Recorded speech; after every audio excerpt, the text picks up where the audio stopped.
So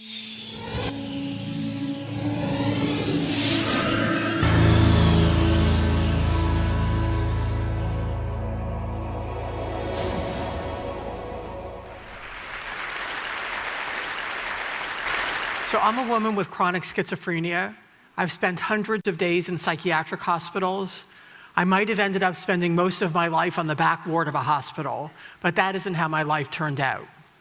In fact, I've managed to stay clear of hospitals for almost 3 decades, perhaps my proudest accomplishment. That's not to say that I've remained clear of all psychiatric struggles. After I graduated from the Yale Law School and got my first law job, my New Haven analyst, Dr. White, announced to me that he was going to close his practice in 3 months, several years before I had planned to leave New Haven. White had been enormously helpful to me, and the thought of his leaving shattered me. My best friend, Steve, sensing that something was terribly wrong, flew out to New Haven to be with me. Now I'm going to quote from some of my writings.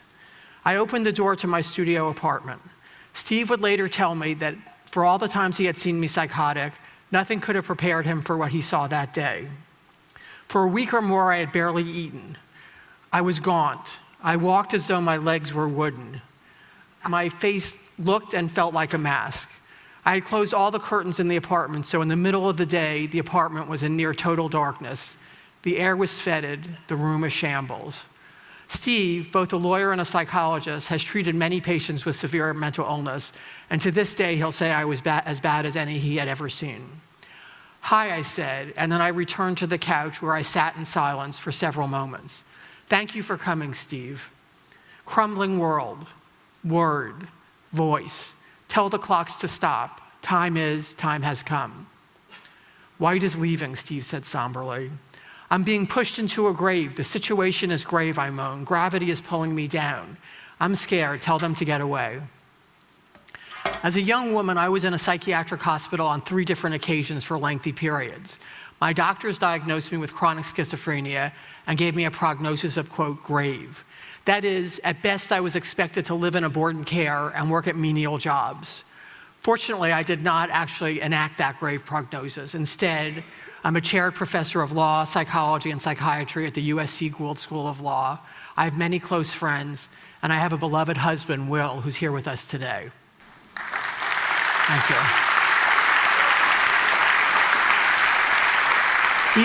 He's definitely the star of my show.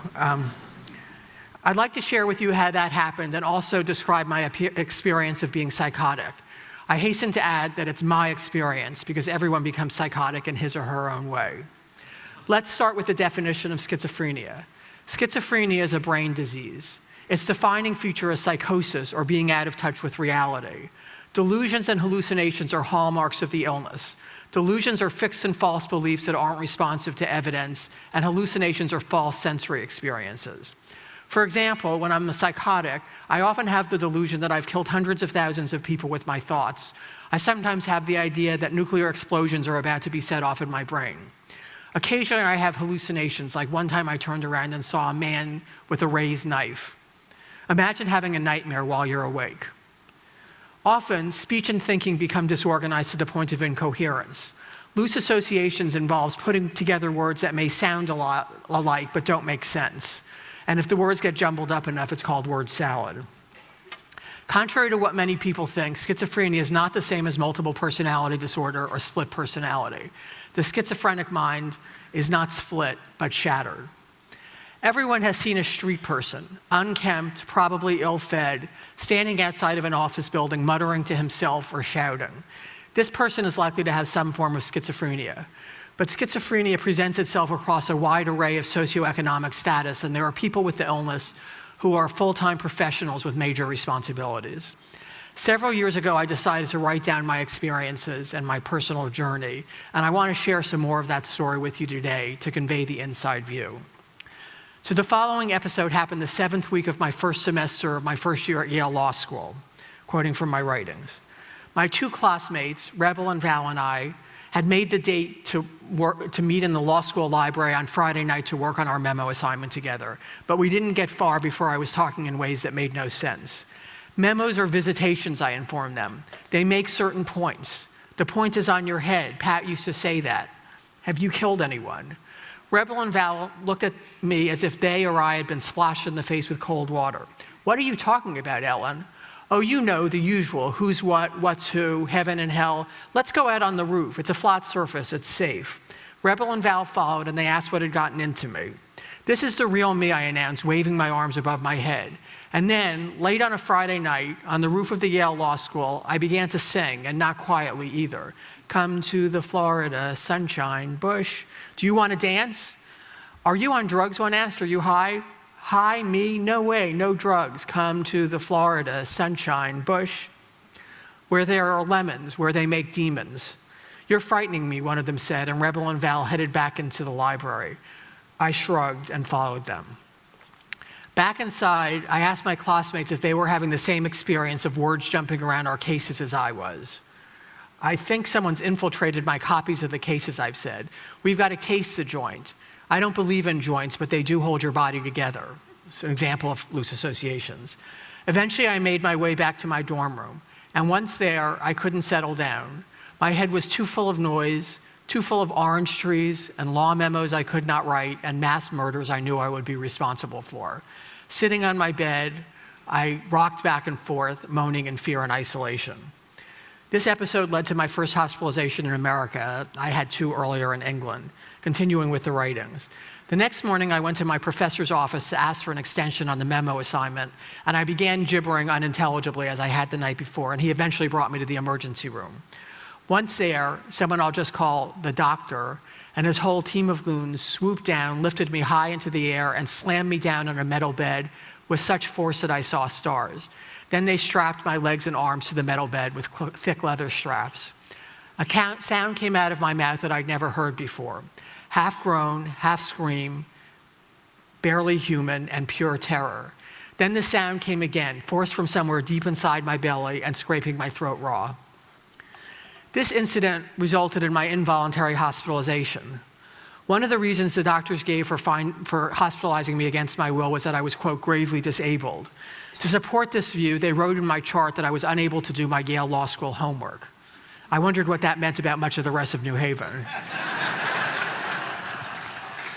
During the next year, I would spend 5 months in a psychiatric hospital. At times, I spent up to 20 hours in mechanical restraints.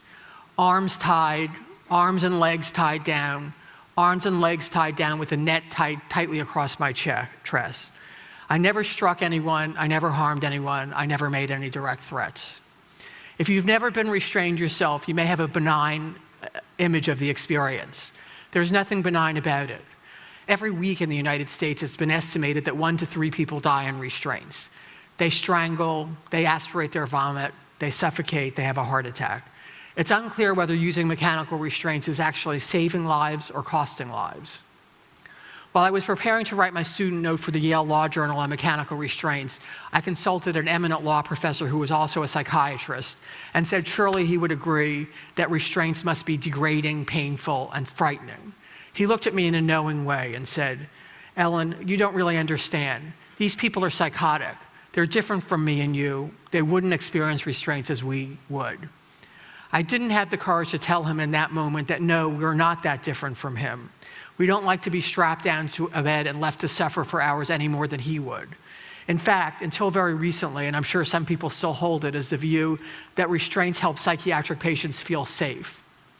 I've never met a psychiatric patient who agreed with that view. Today, I like to say I'm very pro-psychiatry, but very anti-force. I don't think force is effective as treatment. And I think using force is a terrible thing to do to another person with a terrible illness. Eventually, I came to Los Angeles to teach at the University of Southern California Law School.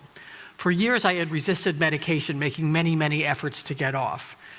I felt that if I could manage without medication, I could prove that, after all, I wasn't really mentally ill. It was some terrible mistake. My motto was the less medicine, the less effective.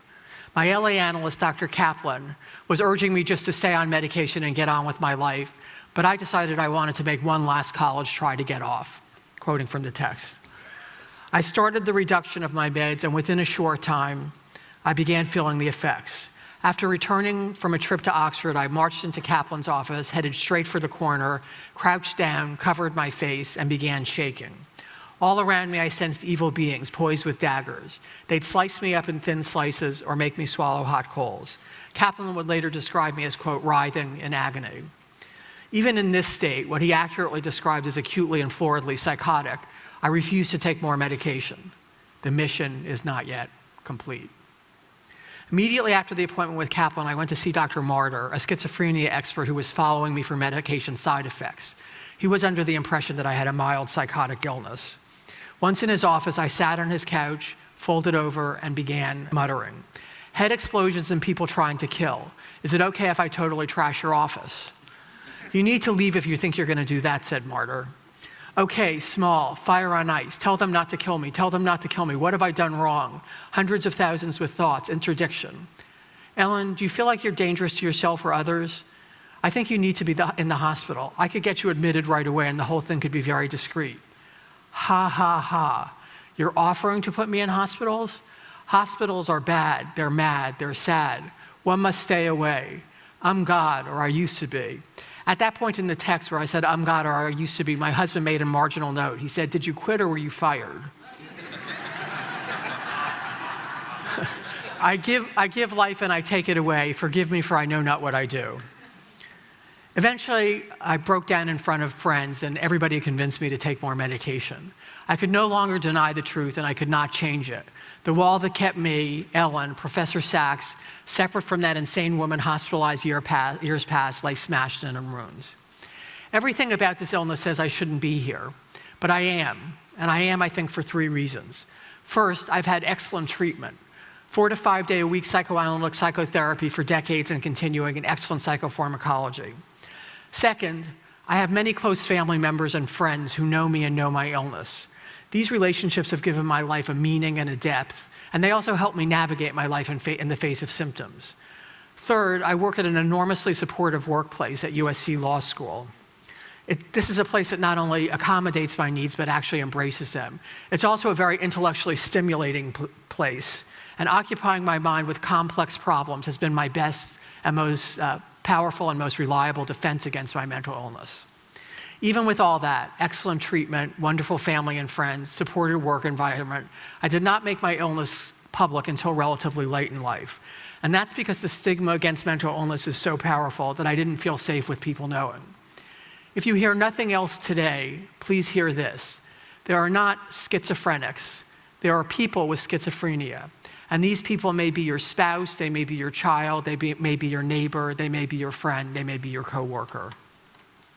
So let me share some final thoughts. We need to invest more resources into research and treatment of mental illness.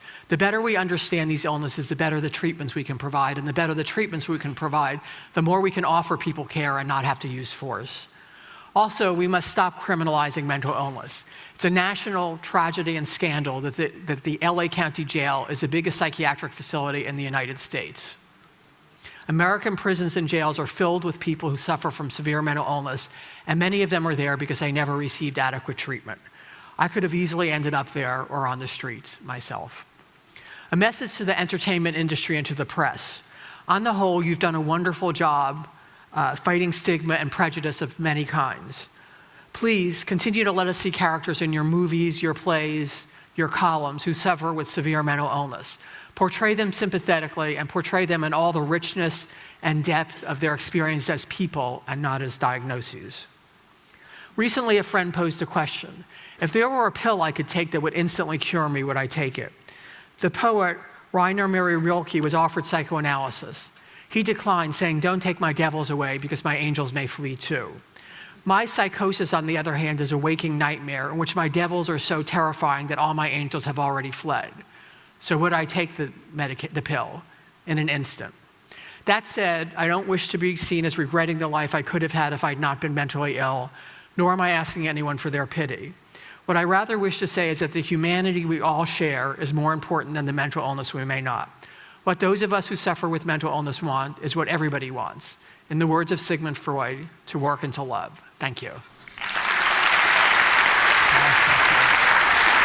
Thank you. Thank you. Very kind. Thank you. Thank you. Thank you.